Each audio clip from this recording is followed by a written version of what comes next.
Hi friends, it's Unicorn, and today I want to wrap up my reading month in June and talk about the books that I've read. June is a very weird reading month for two reasons. I have read in total of 9 books, which is great number-wise, but the first reason why it's weird is because the most of the books that I've read I finished in the first half of June, and in the second half of June I kind of didn't read anything. And the second reason is out of the 9 books, only one book is nonfiction, which doesn't really happen quite often recently, because usually I'll be reading some nonfictions for the nonfiction section for the BookTube prize, and also I tend to pick up some nonfictions for my readings for the From and About Asia reading project. However, both of them didn't happen in June. I didn't get assigned to read for the BookTube prize this round, and also I didn't get to my TBRs for the Tajikistan for From and About Asia reading project. So I read 8 fictional books, and most of the books I loved so much. So it's actually a really great reading month, just a little bit weird compared to my usual reading month. And also, out of the 9 books that I've read, 5 of them are in the shortlist of Women's Prize for Fiction this year, which I've already made a video that is dedicated to the topic. I'll link the video down below where I review all the shortlisted books for the Women's Prize for Fiction this year and also ranked them in case you want to check out. But a quick recap of that, I actually enjoyed most of the books in the shortlist this year, and it was a wonderful reading experience. With that being said, I read 4 other books which I wanted to talk about today. The first book is the only nonfiction that I've read in June, and it is Ace: What Asexuality Reveals About Desire, Society, and the Meaning of Sex by Angela Chen. And I also was lucky enough to buddy read it with Shannon from That's So Paul, whom I learned so much from. I feel like the whole buddy reading experience is amazing. We had wonderful discussion, and also it helps me to understand this book more. Shannon is so knowledgeable. I'll link her channel down below in case you haven't checked out already. The subtitle of this book kind of said what this book is about. To me, this book can be divided into 3 main sections. The first section is where the author clarified and identified the term of asexuality and really helped to clarify some misunderstanding and some false assumptions about ace. And the second part investigated some big picture issues through the lens of asexuality, in particular the feminism and racial issues, and also more. And in the end, it talks about some day-to-day situation and what we should reflect on. This book is really eye-opening. I, for one, really benefit from reading it because I found that my understanding about asexuality is a little bit tilted from what asexuality is really about, and this book just helped me to understand it tremendously. And it also let me see that a lot of times we're looking about the world using a compulsory sexuality lens. For example, my favorite TV show growing up and also my introduction to American culture, Friends, is really a great example about what a compulsory sexuality mindset could be. It implied so many sexuality culture that we didn't think twice. With time going on, I feel like the show has more and more critiques, which I just honestly I found it amazing because that means that our point of view is improving. And I still love the show, but I just look at it more critically. Anyhow, that is my tangent thought about the show. What I wanted to say is I realized that in a lot of times in life, we apply a compulsory sexuality to everyone and everything, which is definitely something that we can improve on. The book also has a lot of examples that helping the readers to understand, and I really appreciate that. However, I have 2 small critiques on that. The first one is, even though some examples are separated in different chapters, I feel like they kind of are the same thing. So I feel like, especially in the second half of the book, I feel like the examples can use a little bit of rearranging and more like a little bit more editing, and to make it more clear, to make it has a more clear outline of things. And the second is, I actually kept thinking about it after I read the book because I feel like the book is lacking some practical actions.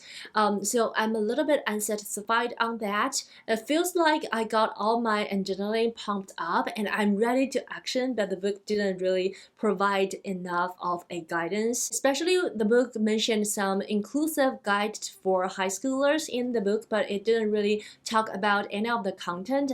I know it's probably a copyright issue. However, my point is I would love to see if there's more practical guidance in the book, but I also feel like maybe that's the point of this book. It just makes us understand more about asexuality, and in terms of action, it is some research that we need to do. So overall, highly recommend this book. It's so informative and I learned so much from it. Next up is a novel that I wanted to read for a long time, is A Man Called Ove by Fredrik Backman, translated by Henning Koch. I already talked about how I love Fredrik Backman's writing in my channel before, and I plan to read all his books. If he keeps writing, I will just keep reading. And A Man Called Ove is one of his most popular books, and I can see why. It's talking about an elderly man called Ove who's kind of difficult to deal with. He is a man with principles and also stick to a strict routines. He's definitely that old man that yell at kids to get out of his lawn all the time. But this book started with some people that ran into Ove's life, including a chatty young couple, some kids, and even a cat. The encounters became surprising events in his life and also indeed broke his routines. This book is purely amazing. I feel like Fredrik Backman is really amazing at writing about young kids, elderly people, and also awkward people. And Ove is two of the three. And I also loved the flashbacks to Uva's young life, and after reading it, I feel like I've known him for many years and I understand him each time more and more. And I just feel like the way he takes care of the people and things he loved is very awkwardly moving and so heartwarming. I honestly don't think that I'm able to talk about it more without spoiling it. I just want to let you know that it's amazing. If you haven't checked it out somehow, just please do. I also tried to watch the movie adaptation of it. I've actually only watched the first 20 minutes because I just cannot stop crying. I have to stop watching, otherwise I'll just faint from crying. I still plan to watch the movie someday, but maybe someday in the future when I'm a little bit distant from the story. The next book I've read is another beloved book. It's another book that I'm low-key mad at myself of not reading it sooner. It is My Brilliant Friend by Elena Ferrante, translated by Ann Goldstein. This is the first novel of the Neapolitan novel series, and it's talking about two friends, Elena and Lila. It started with Elena got a phone call from Lila's son talking about his mother has disappeared. So Elena started to recount every story happened between her and Lila and writing down everything she knows about Lila. So the first book covers from their childhood to their young teenagehood. As I already told you, I loved this book so much. I cared about the two characters a lot, and the friendship between them is so interesting and fascinating to read about. They have so many layers of emotions and so many levels of love and all the different things in between. It's not a mystery novel by any means, but sometimes the things just developed so mysteriously that just kept me reading and reading. And we are familiar with the description of people, like some people are like books. There's so many depth content in those people that it's not very easy for us to understand them. I feel like every character in the book it's like a book, and it's just so interesting to reading about them. There's so many psychological strains between the characters, and it's just so vivid to read about, and also the events is just so intriguing one and after another. And talking about vivid, the environmental writing in this book is so phenomenal.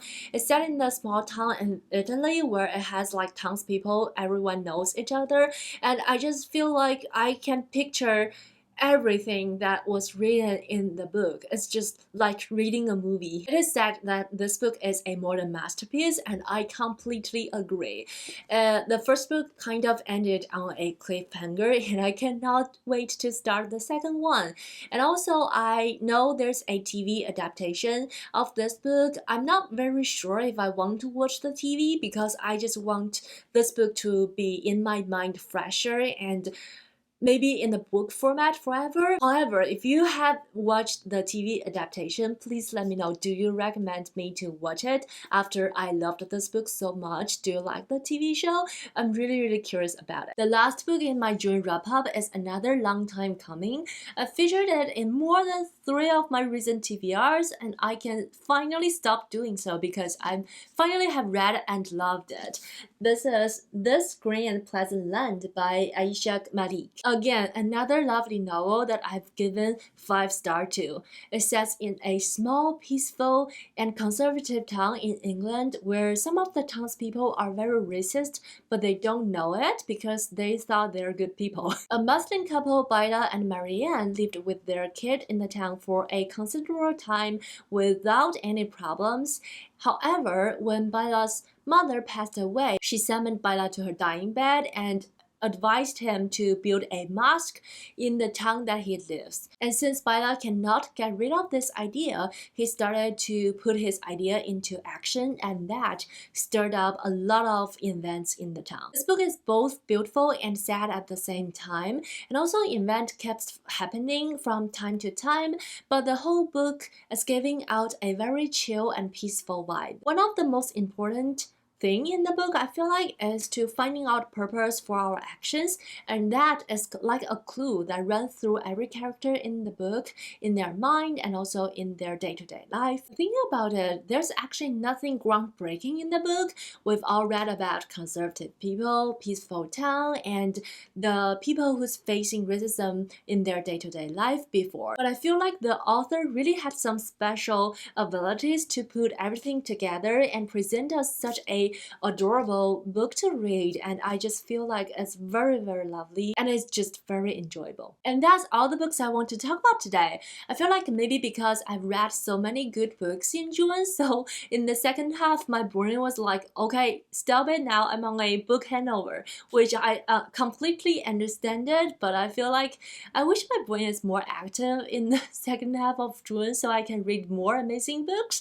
But I'm really satisfied with my readings in June, although it's a little bit weird for me. Please let me know if you have read or heard of any of the books that I mentioned, and what do you think about them, and what have you been reading in June. And also, don't forget to say hi in the comment section down below. Thumbs up to this video if you liked it. I wish you happy reading, stay healthy, stay safe. I'll see you in my next bookish video. Bye!